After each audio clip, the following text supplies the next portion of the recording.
Los 10 son, no se ve porque no hay luz, pero son 17 pisos. 17. El Y hay que elevador nos subirlo sirve. a pie. Número Todos 2, los días. aquí está el penthouse. Toca subirlo. El número 9, Ronaldinho, chinga. Aquí entras, esta es la amplia entrada. Aquí tenemos Priceless, pequeño gran balcón.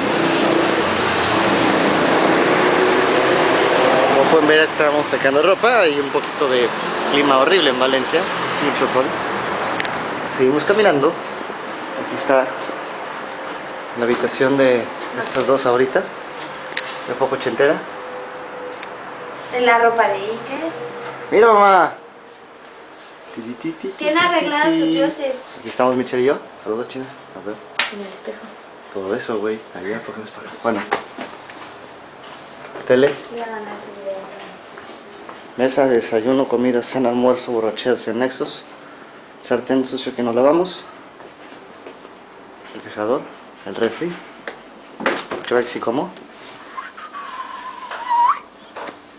Así se dan cuenta de lo que hay, ¿eh? Todo rápido. Pues claro. Aquí está el centro Matrix, versión gachupín. Espacio.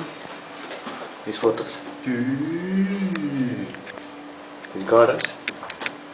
Y por último el baño donde Michelle acaba de tapar el baño. Lavamanos. Eso lo tapé. Bañito, ya saben, de 1 por 1, ni 2, pero bueno.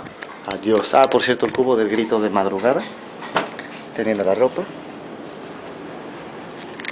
Lavadora, toco para lavar y ya. Aparte, si la enchuecas, el video no... Y ahí hay gotera.